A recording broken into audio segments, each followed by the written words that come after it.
Él fue vendido por sus propios hermanos, lanzado en un agujero en el desierto y llevado como esclavo a una tierra extraña.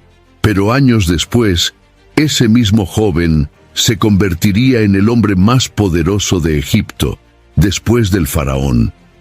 ¿Cómo sucedió esto? Y lo más impresionante, cómo transformó su dolor más profundo en salvación para toda una nación. Prepárate, porque la historia de José guarda un secreto que puede cambiar la forma en que ves el sufrimiento. Si ya has pasado por momentos en que todo parecía perdido, rechazo, injusticia, abandono, entonces esta historia es para ti. Ya aprovecha y suscríbete al canal para no perder ninguna de nuestras reflexiones que fortalecen la fe en tiempos difíciles. Desde sus primeros años, José era el retrato del favoritismo. Jacob, su padre, lo amaba de manera especial, pues era hijo de la vejez y de la mujer que más amó, Raquel. Esto está registrado en Génesis capítulo 37, del versículo 1 al versículo 4. El amor de Jacob no era oculto, se manifestaba públicamente con gestos visibles, como la túnica de colores que dio a José. Esta distinción creó un ambiente tóxico entre los hermanos, donde la envidia fermentaba silenciosamente hasta convertirse en odio declarado. La historia de José comienza no con gloria, sino con tensión, celos y un hogar dividido, aun siendo una familia elegida por Dios. José crecía con una sensibilidad espiritual que lo destacaba aún más entre los hermanos. Él era diferente, y no solo por ser el favorito del padre. Había algo dentro de él que no se ajustaba a la mediocridad de su generación.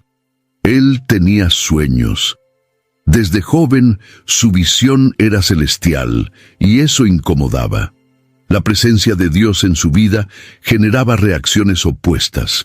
Atraía el amor de unos, pero despertaba la ira de otros.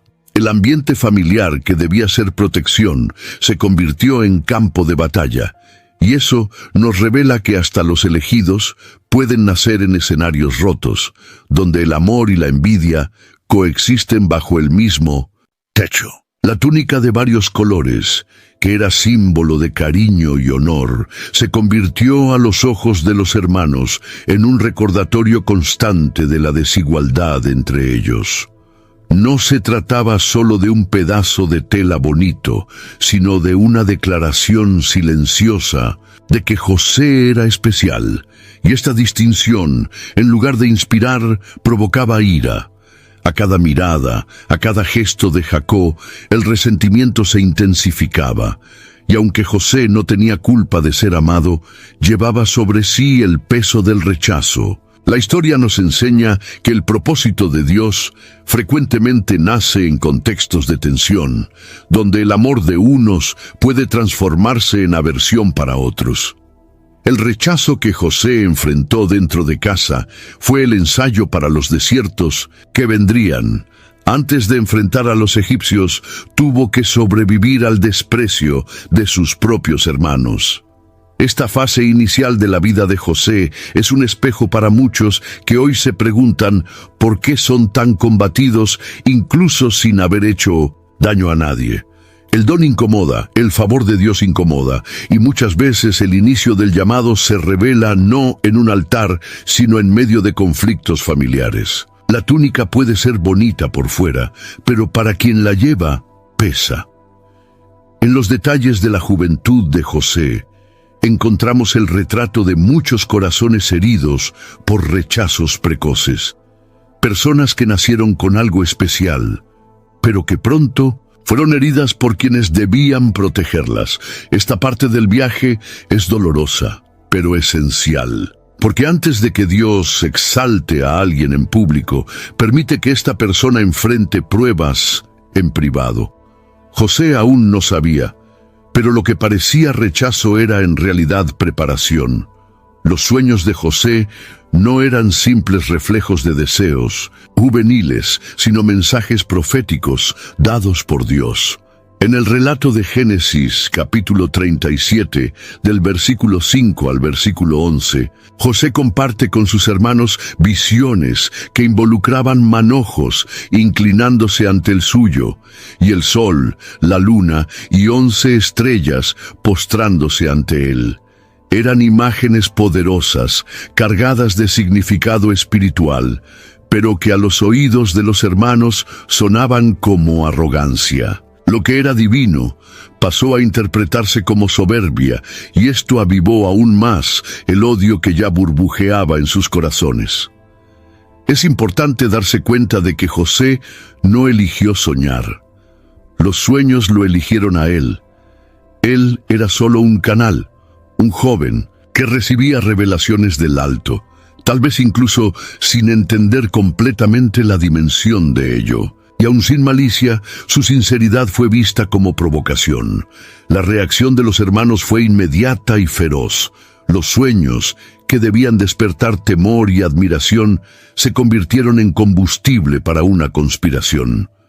Esto nos hace reflexionar sobre cómo muchas veces aquello que Dios revela a nosotros genera rechazo, especialmente cuando se comparte con quien aún no está listo para comprender el propósito. Los sueños de José eran la semilla de un futuro que nadie a su alrededor podía ver.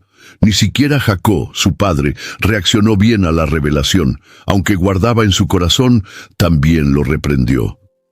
Esto revela una verdad incómoda. Incluso aquellos que nos aman pueden no entender lo que Dios está haciendo con nosotros. Cuando los sueños de Dios sobre alguien son demasiado grandes para los que lo rodean, surge un conflicto espiritual que se manifiesta en críticas, distanciamientos y muchas veces traiciones. Lo que es divino se vuelve insoportable para quienes viven solo en lo natural. El coraje de José al compartir sus sueños demuestra una confianza pura, casi ingenua, pero necesaria. Aun sin saberlo, estaba siendo probado en su fe e identidad. El odio que los hermanos alimentaban era el preludio de algo mayor, pues el sueño que genera guerra es el mismo que abrirá las puertas del destino.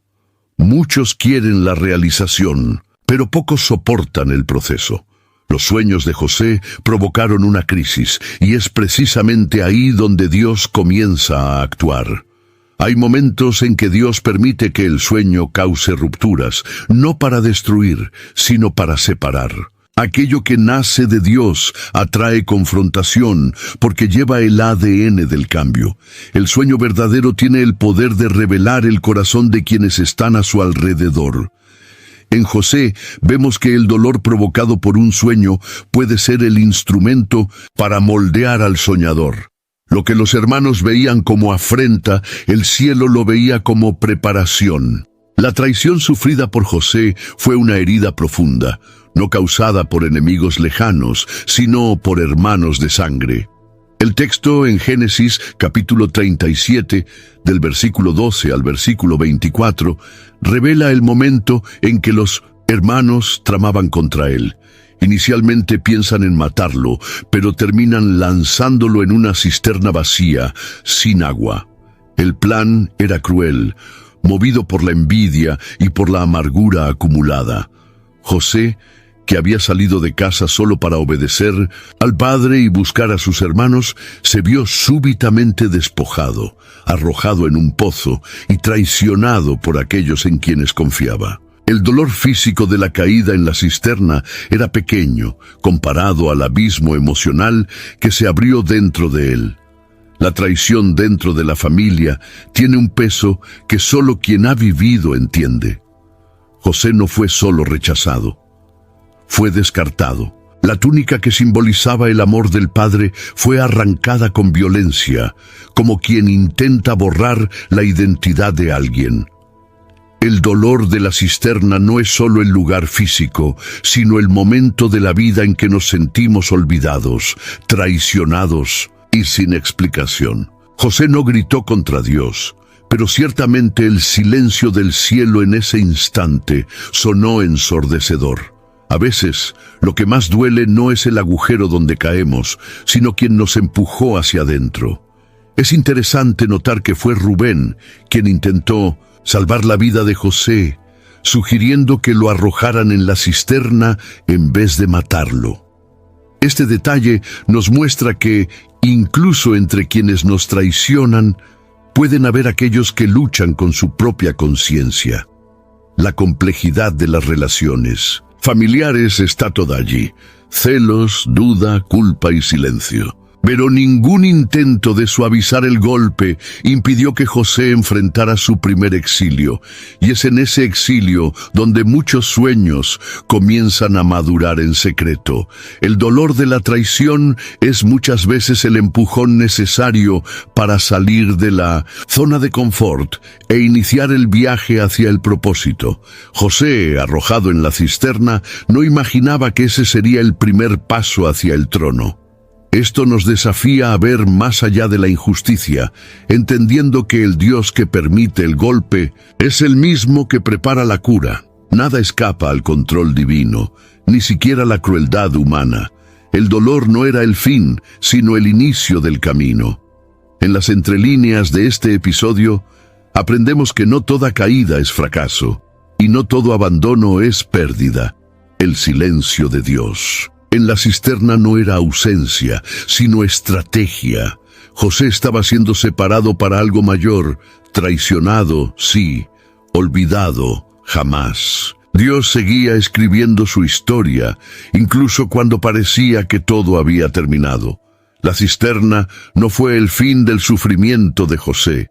Lo que parecía un alivio, no ser muerto, pronto se convirtió en un nuevo tipo de prisión. Sus hermanos lo vendieron por 20 monedas de plata a un grupo de ismaelitas que pasaba rumbo a Egipto, como está registrado en Génesis capítulo 37, de los versículos 25 al 36. Esa venta sellaba el alejamiento definitivo de José de su tierra, de su familia y de cualquier sentido de control sobre su propia vida. Egipto, para José, simbolizaba el fondo del pozo, no solo geográficamente, sino existencialmente.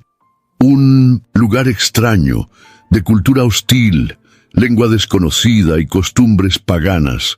Nada a su alrededor se parecía a las promesas que un día soñó.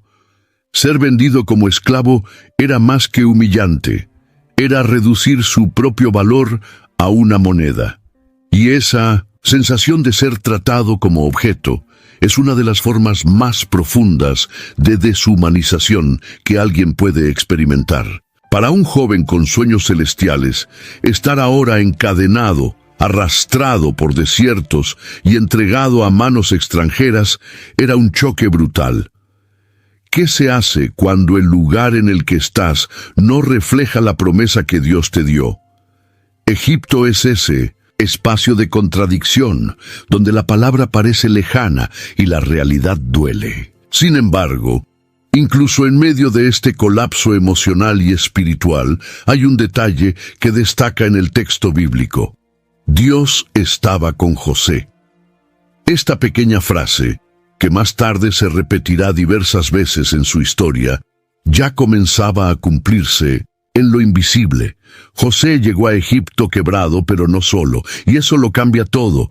Egipto representa la geografía donde Dios comienza a formar reyes a partir de siervos. El fondo del pozo no es solo un lugar de dolor, también es el útero de un nuevo nacimiento. El ambiente egipcio, por más duro que fuera, comenzaba a cumplir una parte importante del proceso. Quitar de José la dependencia de las estructuras familiares y de las referencias de seguridad que él conocía. Ahora tendría que aprender a confiar no en hombres, sino en la fidelidad de Dios. Egipto es el lugar donde los ojos dejan de mirar hacia atrás y comienzan a buscar ayuda en lo alto. Dios no lo libró de Egipto, porque era en Egipto donde cumpliría sus planes. No es raro ver a personas hoy viviendo sus propios Egiptos, momentos en que todo parece perdido y los sueños parecen enterrados.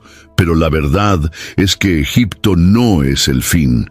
Es el escenario donde Dios comienza a revelar quiénes somos de verdad, lejos de las protecciones que un día nos rodearon. José no sabía, pero lo que él llamaba desgracia, Dios ya estaba transformando en plataforma. Después de ser vendido a los ismaelitas, José es llevado al mercado de esclavos de Egipto y comprado por Potifar, un oficial de Faraón y capitán de la guardia, conforme narra Génesis capítulo 39, del versículo 1 al versículo 6. Este nuevo ambiente trae consigo otros desafíos. Ahora él es siervo en una casa de poder e influencia, rodeado de lujo, corrupción y vigilancia constante. José, sin embargo, elige no corromperse. Incluso sin estatus, sin libertad y sin garantías, decide servir con excelencia. Su carácter comienza a brillar en medio de la oscuridad moral de la casa egipcia. Potifar rápidamente se da cuenta de que hay algo diferente en José.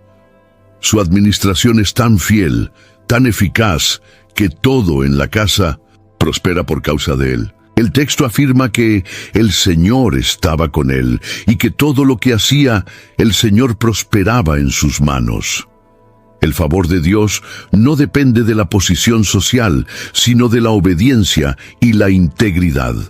Lo que impresiona en este pasaje es que José no necesitaba ser fiel, no tenía nada que perder, pero eligió serlo. Y esa elección revela un tipo raro de siervo, aquel que sirve no por miedo, sino por principios.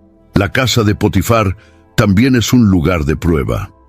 José, siendo joven, bello y exitoso, llama la atención de la esposa de su señor. Aquí entra un nuevo tipo de tentación, la oportunidad de pecar en secreto, de aprovecharse de una brecha en el sistema, de ceder al placer sin aparente consecuencia. Pero él resiste, no porque tendría algo que ganar, sino porque reconocía que, al ceder, estaría pecando contra Dios. La fidelidad de José no estaba en su reputación, sino en su conciencia. Él sabía que hay cosas que no se negocian, incluso cuando nadie está mirando. La casa de Potifar es un símbolo de las oportunidades disfrazadas de trampas. Es el tipo de ambiente donde el éxito puede venir acompañado de pruebas morales. José tenía todo para justificar una caída.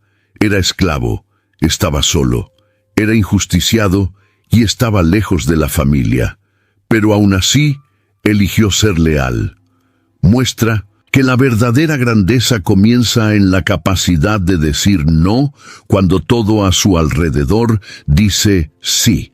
Esa resistencia es la materia prima de aquellos que Dios elige para posiciones altas. Mientras muchos son consumidos por el sistema, José fue moldeado por él sin ser contaminado. En la casa de Potifar, no solo sobrevivió, prosperó espiritualmente, e incluso cuando esto lo llevó a ser acusado injustamente, aún permaneció en pie. Esto nos enseña que Dios no busca personas perfectas, sino valientes, gente que prefiere perder posiciones a perder el corazón. Después de resistir a la esposa de Potifar, José paga un precio altísimo por su integridad. Es acusado injustamente y lanzado a la prisión, como vemos en Génesis capítulo 39, del versículo 7 al versículo 20. En este momento, la historia parece repetir un ciclo cruel. Otra vez sufre por hacer lo correcto, pero aquí está uno de los secretos más poderosos de su viaje. Incluso en la prisión, José sigue siendo fiel. No se vuelve amargo, no abandona su fe, no se rebela contra Dios. Él sirve. En Mindebus, la cárcel, se destaca. Su corazón continuaba limpio, incluso después de tantas heridas. La prisión era el lugar donde nadie veía, donde los reflectores estaban apagados y los sueños parecían lejanos. Y aún así, es allí donde José revela su verdadero carácter. Cuida de los otros prisioneros, organiza la cárcel, administra con sabiduría y una vez más, la presencia de Dios lo acompaña. El carcelero jefe confía en él la responsabilidad sobre los otros detenidos y todo lo que hace prospera. La fidelidad de José no dependía del escenario. Su conducta no era circunstancial, sino enraizada en una alianza con Dios que no se rompía ante la adversidad. Ser fiel cuando todos están mirando es fácil. Difícil es mantener la fe cuando nadie ve, cuando los elogios cesan, cuando los resultados no aparecen. José nos enseña que la verdadera integridad es aquella vivida en la oscuridad, lejos de las recompensas. No sabía que de esa cárcel saldría directo al palacio, pero incluso sin saber, actuaba como si estuviese siendo observado por el mismo cielo. Esa conciencia es lo que diferencia a los siervos que Dios promueve. La prisión se convirtió en el escenario del entrenamiento final. Allí, José aprendió a interpretar no solo sueños, sino también silencios. La escasez de respuestas no lo paralizó. Siguió firme, haciendo el bien incluso sin cosechar. Dios, que parecía en silencio, estaba solo preparando el momento adecuado. Y mientras tanto, José demostraba que no era fiel por conveniencia, sino por convicción. Hay algo profundo y liberador en esta etapa de la vida de José. Incluso cuando fue arrojado al lugar más olvidado, su espíritu no quedó preso. La cárcel no pudo detener su fe, su ética, su bondad. En tiempos donde muchos abandonan su esencia, ante las pérdidas, José se convierte en un ejemplo vivo de que el carácter aprobado en el anonimato es lo que Dios exalta en el tiempo correcto. José, incluso después de probar su lealtad e integridad, se ve encerrado entre rejas a causa de una mentira. La prisión, en ese momento, se convierte en más que un lugar físico. Es una metáfora de la injusticia que muchos enfrentan por elegir el camino correcto. Génesis capítulo 39, del versículo 20 al versículo 23, revela que aún encarcelado, el Señor estaba con José. Esta frase se convierte en el hilo conductor de su historia. Dios no lo libró de la cárcel, pero lo acompañó dentro de ella. José fue injustamente juzgado por los hombres, pero jamás abandonado por Dios. Este pasaje revela una de las mayores tensiones de la vida espiritual: la coexistencia entre el sufrimiento y la presencia divina. Muchas veces imaginamos que, si Dios está con nosotros, el dolor debería cesar. Pero con José aprendemos lo contrario, que la presencia de Dios no elimina la lucha, sino que le da propósito. Él no recibió visita de su padre, no tuvo defensa, no fue escuchado por nadie de su familia, pero aún así no se sumió en la autopiedad. Su postura revela que hay una fuerza invisible sosteniendo a quien confía, incluso cuando la justicia terrenal falla. En la prisión, José podría haberse rebelado, desistido o haberse convertido en alguien amargo y vengativo. Sin embargo, eligió seguir siendo luz. Cuando todo conspiraba para que él se hundiera, él florecía, y esa decisión de permanecer firme cuando todo se desmorona es lo que separa a los usados por Dios de aquellos que simplemente pasan por la vida. José es el retrato de la resistencia espiritual, de la capacidad de continuar sembrando semillas incluso en suelo hostil. La cárcel no quebró su fe, solo reveló su raíz profunda. Es dentro de esta prisión que Dios comienza a alinear las próximas etapas de su viaje. Todo lo que parecía pérdida empieza a ser reposicionado como preparación. La injusticia que lo lanzó a la cárcel será la misma que lo conducirá al trono, pues el carácter forjado en el dolor será exactamente lo que lo califique para gobernar toda una nación. José estaba siendo moldeado para algo que ni siquiera se atrevía a soñar. Y esto nos muestra que, cuando Dios está escribiendo nuestra historia, hasta lo que se hace para destruirnos es transformado en herramienta de promoción. El silencio de Dios, en el momento de la injusticia, no es rechazo, es construcción. José estaba solo a los ojos humanos, pero absolutamente guardado en el plan celestial. Él no sabía, pero cada lágrima derramada estaba regando el terreno de un futuro glorioso. La prisión era real, pero no permanente. Era solo un capítulo necesario para preparar el corazón de un futuro gobernador. Dentro del ambiente sombrío de la prisión, donde tantos se pierden, José floreció. Génesis capítulo 40 describe que, después de algún tiempo, dos oficiales de Faraón, el copero principal y el panadero principal, fueron lanzados a esa misma cárcel. José, ahora ya establecido como alguien de confianza dentro de la prisión, es colocado para servirles. Al principio, nada indicaba que este encuentro tendría impacto en el futuro de José, pero Dios suele esconder sus respuestas en encuentros aparentemente aleatorios. Era el inicio de un giro invisible. La sensibilidad de José al notar que esos hombres estaban abatidos y su disposición a escuchar e interpretar sus sueños revelan su madurez. Él no solo tenía dones, sino que los usaba al servicio del otro, incluso estando en un lugar de dolor. Esta actitud nos enseña que el propósito de Dios en nuestras vidas no es pospuesto por la geografía en la que estamos, sino activado por la postura con la que vivimos. José no esperaba salir de la prisión para servir, él servía donde estaba. Su fidelidad en lo poco lo hacía digno de recibir lo mucho. La interpretación de los sueños de los dos prisioneros fue precisa. Al copero, José anunció libertad y restauración al cargo. Al panadero, la sentencia de muerte. Y todo se cumplió exactamente como él reveló. Este momento muestra que el don de José no era solo para su propia vida, era un instrumento de servicio y discernimiento a favor de los demás. Aún preso, continuaba siendo voz de Dios en medio del caos. La cárcel no limitaba su función espiritual, y esta verdad rompe un mito. No es el ambiente el que define el alcance de nuestro llamado, sino nuestra disposición a usarlo. Después de interpretar los sueños, José le pide al copero que cuando regresara a la presencia de Faraón, se acordara de él. Este pedido es humano, legítimo, y muestra que hasta los mayores siervos de Dios desean ser recordados.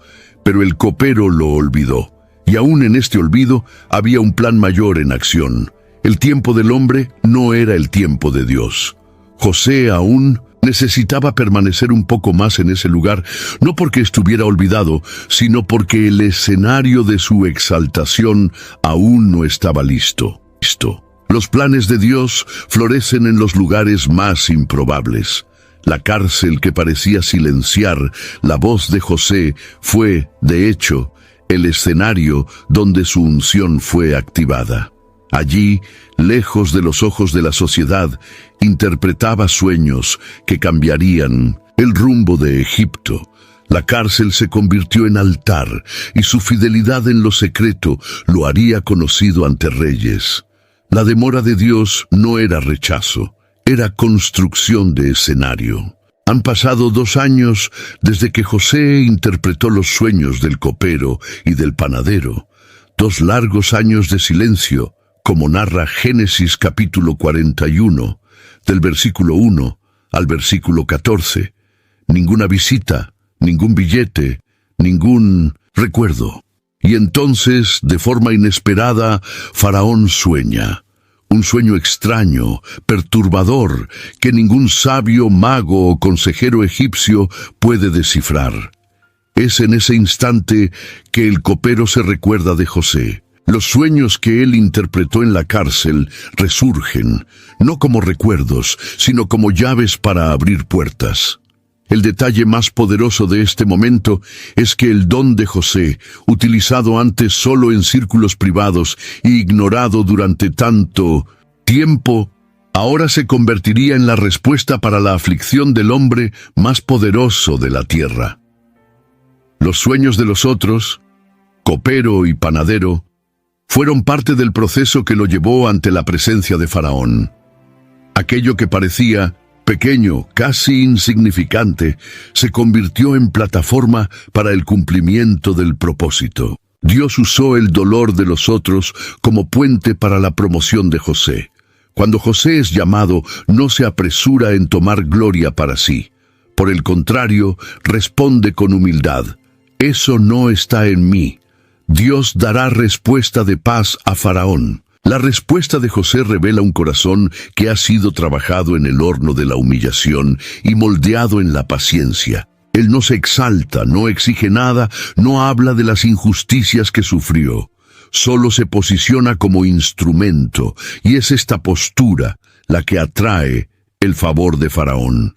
La interpretación del sueño de Faraón es profunda, estratégica y repleta de discernimiento espiritual. José revela que vendrían 7 años de abundancia seguidos por 7 años de hambre, y aún propone un plan de gestión para salvar a Egipto del colapso. No solo traduce el sueño, entrega la solución. Este es el tipo de siervo que Dios levanta.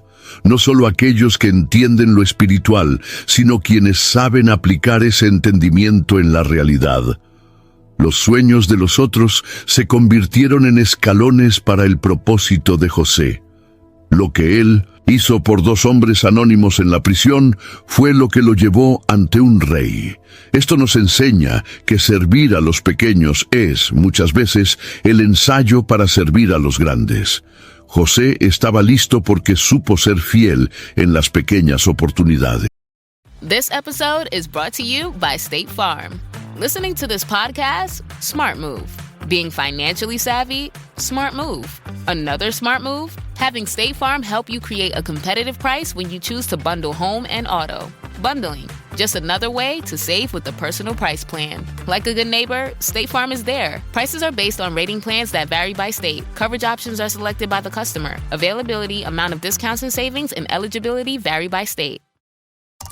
AI is incredible. It can teach you how to fry an egg and even write a poem, pirate style. Yarr! But it knows nothing about your work. Slackbot is different. It doesn't just know the facts. It knows your schedule. It can turn a brainstorm into a brief. And it doesn't need to be taught. Because Slackbot isn't just another AI. It's AI that knows your work as well as you do. Visit slack.com/meet Slackbot to learn more. Does it ever feel like you're a marketing professional just speaking into the void? But with LinkedIn ads, you can know you're reaching the right decision makers, a network of 130 million of them, in fact. You can even target buyers by job title, industry, company, seniority, skills, and did I say job title? See how you can avoid the void and reach the right buyers with LinkedIn ads. Spend $250 on your first campaign and get a free $250 credit for the next one. Get started at linkedin.com/campaign. Terms and conditions apply. Y cuando llegó el llamado mayor, él ya era respuesta. Después de interpretar los sueños de los oficiales del rey, José esperaba que el copero se recordara de él rápidamente. Pero pasaron 2 años enteros sin ninguna noticia, como nos muestra Génesis capítulo 41, versículo 1. Este intervalo es más que una espera, es un campo de prueba para el alma. 2 años es tiempo suficiente para que la esperanza vacile, para que la fe sea puesta a prueba y para que el corazón comience a cuestionar promesas. Sin embargo, también es el tiempo necesario para que Dios alinee los cielos con la tierra. Mientras José aguardaba, Dios estaba preparando el escenario ideal para una intervención gloriosa. En este período de silencio, lo que más impresiona es que José no se rebela, él no abandona su esencia, no se sumerge en la amargura, no se vuelve cínico. Él continúa sirviendo, liderando dentro de la prisión, creciendo donde fue plantado. Esto revela un tipo de madurez espiritual que no está moldeada por bendiciones, sino por perseverancia. El tiempo de espera no apagó su fe. fortaleció su raíz.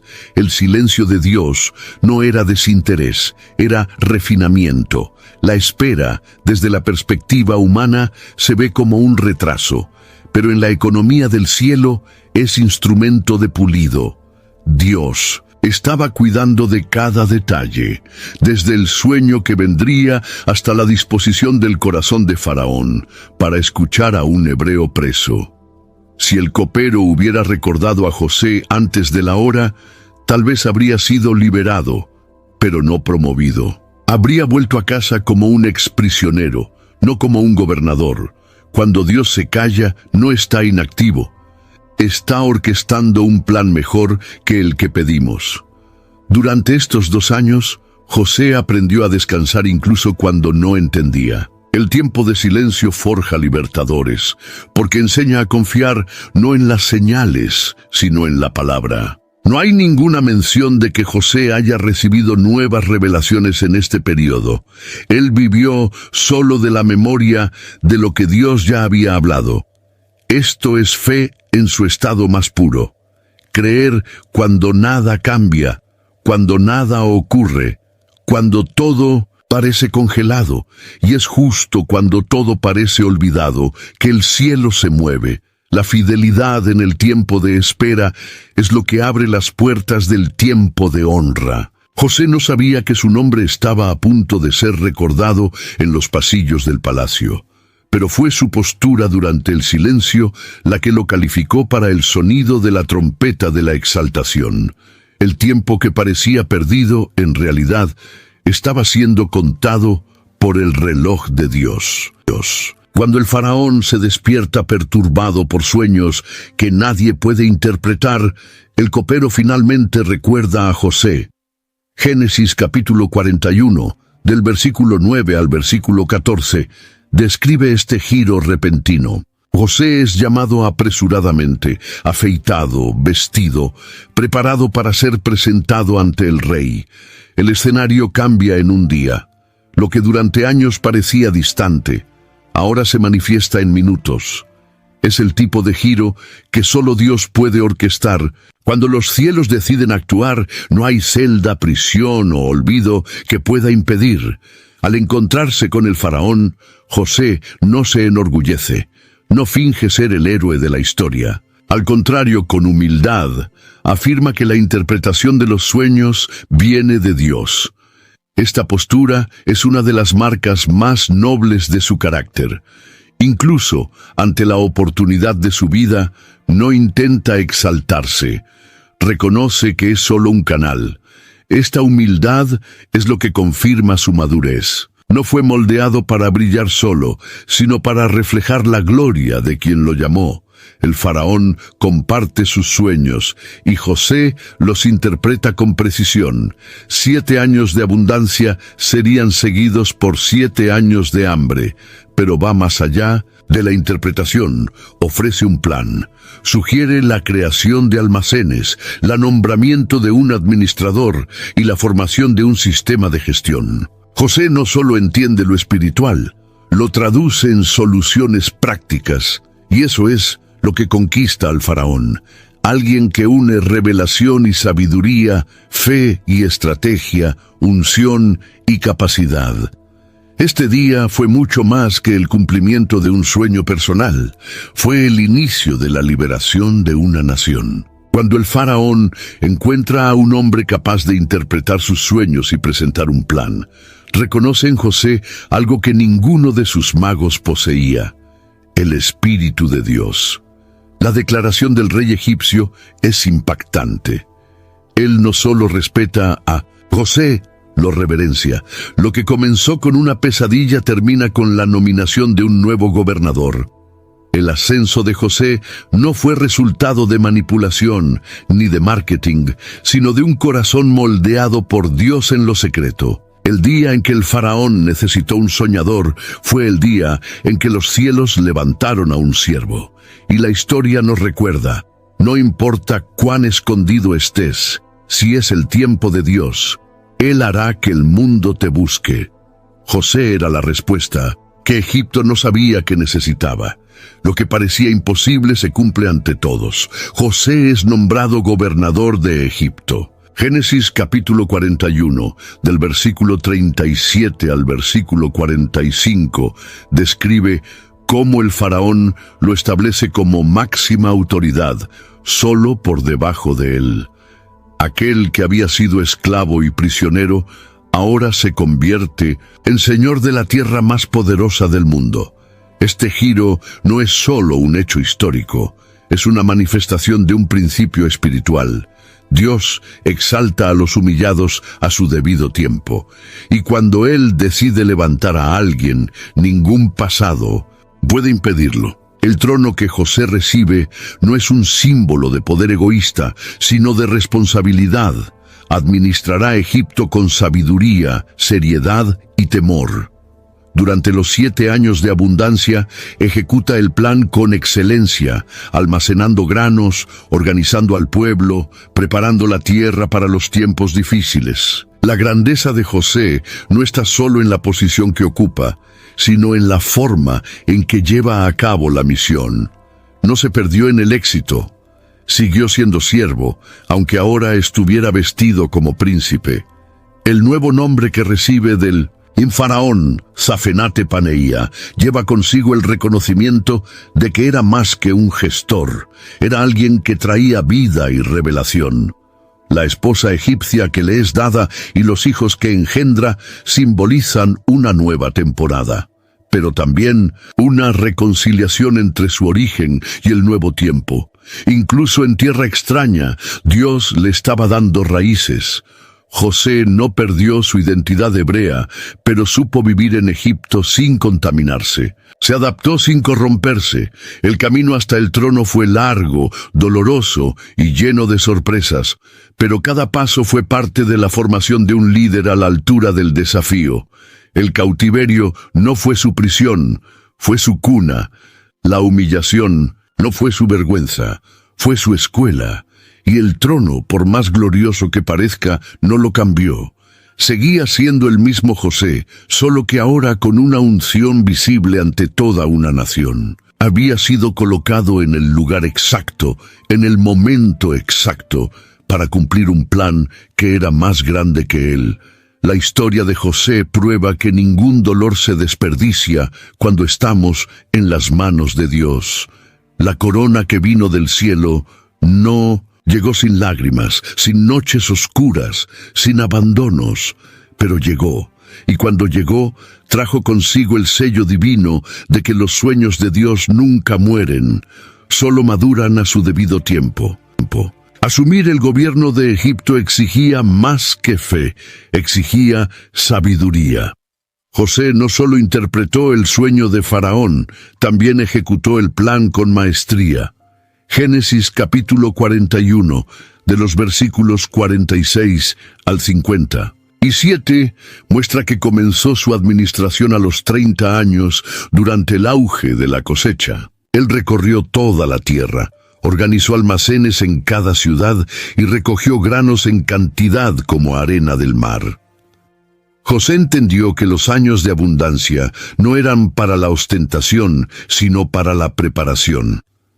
Su discernimiento transformó a Egipto en un faro de esperanza en un tiempo de oscuridad.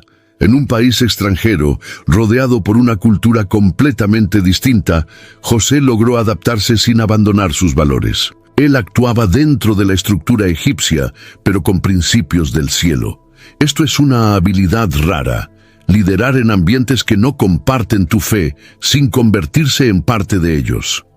José se destacó por su visión práctica, capacidad administrativa y principalmente por su compasión por el pueblo. Él no veía números, veía vidas. Cada granero lleno era una garantía de que familias enteras no morirían de hambre. El matrimonio con Asenate, hija de un sacerdote egipcio, representa una etapa más de adaptación a la nueva realidad. José formaba ahora una familia en suelo extranjero, y sus hijos Manasés y Efraín llevaban en sus nombres la memoria de la superación y de la bendición, incluso en medio del dolor. Al llamar al primogénito Manasés, él decía: Dios me hizo olvidar de todo mi sufrimiento, y al segundo, Efraín, Dios me hizo próspero en la tierra de mi aflicción. Él no borraba su pasado, pero reconocía que Dios estaba redimiendo cada capítulo. La sabiduría de José iba más allá de la planificación económica. Él supo lidiar con el poder sin ser corrompido, con la influencia sin perder la humildad y con la abundancia sin olvidar el propósito. Él no se convirtió en un tirano, ni se embriagó con el prestigio. Al contrario, su liderazgo estaba marcado por sobriedad y responsabilidad. Egipto prosperaba porque había un hombre justo sentado a la derecha del rey. Lo que comenzó con rechazo, ahora bendecía multitudes. Gobernar en tierra extraña exigía equilibrio, resiliencia y un profundo sentido de misión. José no buscaba venganza. No se aprovechó del poder para ajustar cuentas. Él sabía que había sido colocado allí por un motivo mayor. Su sabiduría no provenía solo del intelecto, sino de la intimidad con Dios, forjada en los desiertos de la vida. Y es esa sabiduría la que preserva una nación entera en tiempos de crisis. El hambre no afectó solo a los pueblos extranjeros, también llegó a la tierra de Canaán. Génesis capítulo 42 nos muestra que Jacobo, al saber que había provisiones en Egipto, envía a sus hijos a comprar granos. La ironía divina comienza a dibujarse. Los mismos hermanos que vendieron a José ahora se arrodillan ante él sin reconocerlo. El sueño que antes causó odio y traición comienza a cumplirse ante los ojos de José. Pero él, aún oculto bajo ropas egipcias, observa en silencio. La promesa, que parecía muerta, estaba viva. Este reencuentro está cargado de tensión emocional. José los trata con firmeza, prueba sus corazones, exige que traigan a Benjamín como prueba de sus palabras. Él no actúa por venganza, sino por prudencia. Desea saber si los hermanos han cambiado. El dolor de quien fue herido no desaparece fácilmente. Incluso un corazón curado puede sangrar ante viejas heridas. Pero José no se venga. Él evalúa. Esto revela un tipo de madurez que no confunde justicia con rencor. El hambre, en este punto de la historia, actúa como un instrumento divino de reconciliación. Lo que parecía una tragedia se transforma en puente. Los hermanos que antes ignoraban el clamor de José, ahora dependen de él para vivir. Dios usa la necesidad para unir lo que la envidia separó. La escasez, lejos de ser solo castigo, se convierte en oportunidad. Egipto, antes símbolo de esclavitud, se convierte en un lugar de provisión, y José, el rechazado, se convierte en proveedor. Cada detalle está cargado de simbolismo. El viaje de los hermanos, el reconocimiento no inmediato, las pruebas propuestas por José, todo revela un Dios que trabaja en detalles para restaurar lazos rotos. El hambre, que parecía solo destructiva, en realidad estaba posicionando los corazones para un reencuentro transformador. Es en los momentos de escasez que percibimos de quién realmente necesitamos. Y Jacobo, al enviar a sus hijos a Egipto, sin saberlo, estaba reenviándolos al lugar de la curación. La puerta de la promesa se estaba abriendo, no con fiestas, sino con lágrimas contenidas. José necesitaba ver si los hermanos que regresaban eran los mismos que lo traicionaron, y más que eso, el plan divino de preservación de una línea estaba en marcha. Dios había usado el hambre para colocar a los hijos de Jacobo exactamente donde necesitaban estar ante el hombre que un día habían descartado. La gloria de Dios comienza a brillar donde antes hubo dolor. Génesis capítulo 45 marca uno de los momentos más emocionantes de la historia bíblica, el momento en que José no puede contener más su emoción y se revela ante sus hermanos. La sala del trono, que era símbolo de autoridad, se convierte en escenario de llanto, reconciliación y sanación. José, ante los mismos que lo hirieron, no oculta más quién es. El poder que tenía para castigar es utilizado para perdonar. Y sus lágrimas no son solo de él, son el reflejo de un cielo que se alegra con el reencuentro de hermanos. El momento en que él grita y ordena que todos los egipcios salgan de la sala es uno de los más intensos de la narrativa. Allí se quita la máscara, baja la guardia, expone el dolor, pero también el amor. Yo soy José, el hermano de ustedes. La frase que rompió décadas de distancia. Los hermanos quedan en estado de shock, incapaces de responder. El miedo se apodera, pues esperan juicio, pero lo que reciben es gracia. José los abraza, llora sobre ellos, declara que todo lo que sucedió fue plan de Dios para preservar vidas. Esta declaración es poderosa. Fue Dios quien me envió delante de ustedes para preservar la vida. José no minimiza el dolor, sino que lo resignifica. No niega que fue traicionado, pero reconoce que la soberanía divina transformó el mal en bien. Este es el clímax de una vida entregada a la voluntad de Dios. No se quedó atrapado en el pasado. Vio el propósito en el proceso. Y esta mirada es lo que libera tanto al ofendido como al ofensor. El reencuentro con Benjamín, su hermano por parte de madre, es aún más conmovedor. Ellos lloran juntos, y ese abrazo es la costura final de un tejido rasgado por la envidia. Los hermanos de José no solo son perdonados, sino que son invitados a vivir en Egipto, donde tendrían lo mejor de la tierra. José no solo los perdona, los honra. Esto es gracia en su forma más pura. Y también es el retrato del corazón de Dios, un padre que transforma víctimas en restauradores. El encuentro de José con sus hermanos es más que un ajuste de cuentas familiar. Es la revelación de un propósito eterno que utilizó lágrimas, silencios y esperas para salvar toda una generación.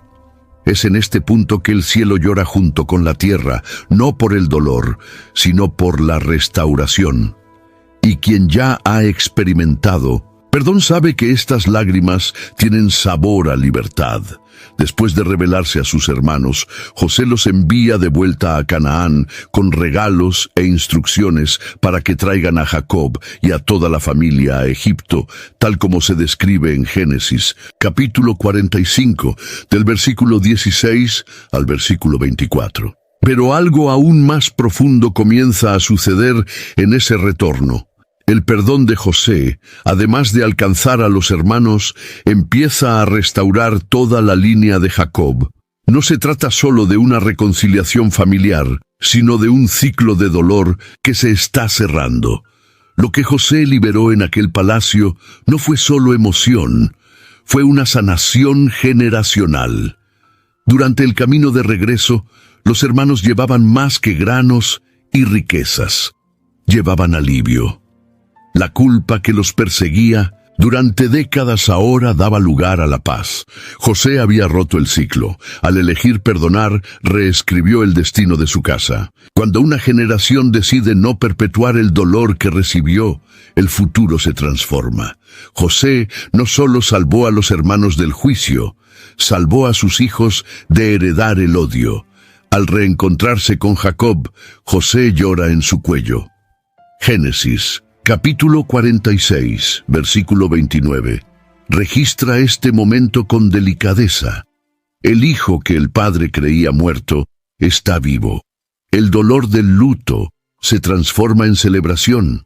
Jacob, ya viejo, dice, «Ahora puedo morir, pues vi tu rostro, y aún estás vivo». Esta escena es más que conmovedora. Es el cumplimiento de una esperanza que ni él se atrevía a alimentar. La vida de José se convirtió en la respuesta a una oración olvidada. El perdón no solo restauró relaciones, abrió espacio para el cumplimiento de las promesas. La familia de Jacob, al descender a Egipto, entra en un territorio de provisión en medio de la crisis global. Y todo esto porque un hombre decidió no guardar rencor. El gesto de José cambió el curso de Bint Osí. La historia de Israel no solo sobrevivió al dolor, lo redimió. Y esto nos recuerda que el perdón nunca es débil. Es la decisión más fuerte que alguien puede tomar. José se negó a ser prisionero del pasado. No solo fue sanado, se convirtió en canal de sanación. Cuando perdonamos, no borramos el pasado, sino que liberamos el presente y desbloqueamos el futuro. La actitud de José prueba que la mayor victoria de un hombre no es sentarse en un trono, sino restaurar un hogar. Con Jacob y toda su descendencia instalados en Egipto, el plan divino que parecía personal se revela global. Génesis capítulo 47 muestra cómo, por medio de la administración de José, Egipto se convirtió en un centro de supervivencia para diversas naciones. Personas de toda parte venían a comprar alimentos. Lo que comenzó como un sueño individual se transformó en salvación colectiva. Dios no sacó a José del pozo solo para exaltarlo, sino para colocarlo en el centro de un movimiento de preservación que alcanzaría continentes. José usó su posición no para enriquecimiento propio, sino para multiplicar la vida. Administró con justicia, con discernimiento y con empatía. Cada medida de grano distribuida llevaba el propósito de Dios. Sabía que estaba allí no por casualidad, sino por designio. La hambre fue severa, pero la provisión fue abundante. Y eso nos muestra que Dios no solo previene la crisis, Él prepara a sus siervos para liderar en medio de ella. Al acoger a su familia en Gosén, una de las mejores regiones de Egipto, José garantiza que la línea de Israel florezca incluso en tierra extranjera. Los hebreos se multiplican, se vuelven fuertes y visibles. El plan de Dios se estaba cumpliendo silenciosamente. Lo que los hermanos de José intentaron destruir, Dios lo usó como base para establecer al pueblo que más tarde sería liberado por Moisés. La fidelidad de un hombre en un tiempo de adversidad se convierte en herencia para generaciones. Esta fase de la historia también nos revela algo esencial. No siempre veremos toda la extensión de lo que Dios está haciendo a través de nosotros. José vio la restauración de la familia, sí, pero tal vez no imaginaba el impacto eterno de lo que estaba realizando. Dios, en su soberanía, usa la obediencia de uno para tocar multitudes.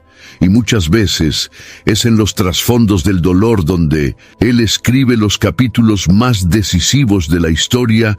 José fue respuesta para Egipto, para Canaán, para su casa y sobre todo para los planes eternos del cielo. La hambre trajo a las naciones a sus pies, pero fue su fidelidad la que abrió los graneros.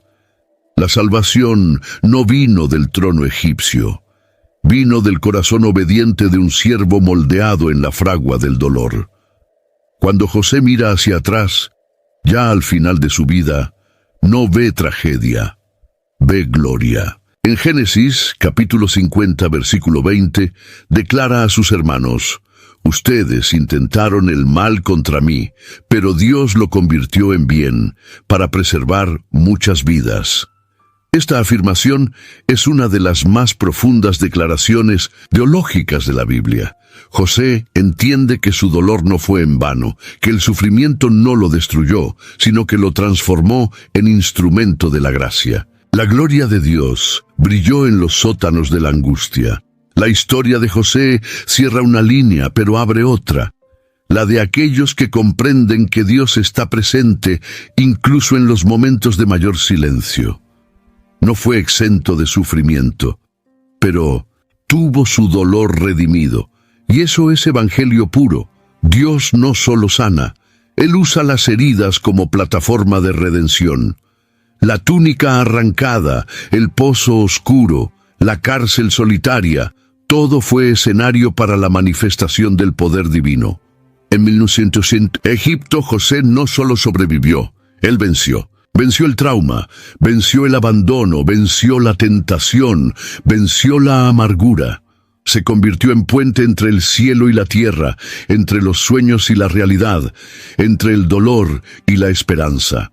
Su vida no es solo una historia bonita, es un mapa de cómo el sufrimiento puede ser transformado en testimonio vivo de la fidelidad de Dios. La muerte de Jacob trae nuevo temor a los hermanos, que aún piensan que José podrá vengarse ahora que el padre se fue. Pero él los consuela, reafirma el perdón y garantiza que continuará cuidando de ellos. Eso es gracia sobre gracia. José, hasta el final, elige amar, y su legado no es el trono de Egipto, sino el ejemplo de un corazón gobernado por Dios. Su mayor herencia fue mostrar que es posible ser herido y no volverse amargo, ser rechazado y aún así ser canal de reconciliación. La gloria de Dios se reveló a través del dolor humano porque José permitió que Dios transformara su dolor en propósito. Y eso todavía resuena en nuestros días, recordando que ninguna lágrima es desperdiciada cuando estamos en las manos de aquel que sabe transformar sepulturas en plataformas y traiciones en testimonios de gloria. Si esta historia tocó tu corazón, comparte en los comentarios cómo Dios ya transformó algún dolor de tu vida en propósito. Tu testimonio puede ser la esperanza que alguien necesita hoy. Envía este video a un amigo o familiar que esté pasando por un tiempo difícil. Quizás él también necesite recordar que los planes de Dios nunca fallan.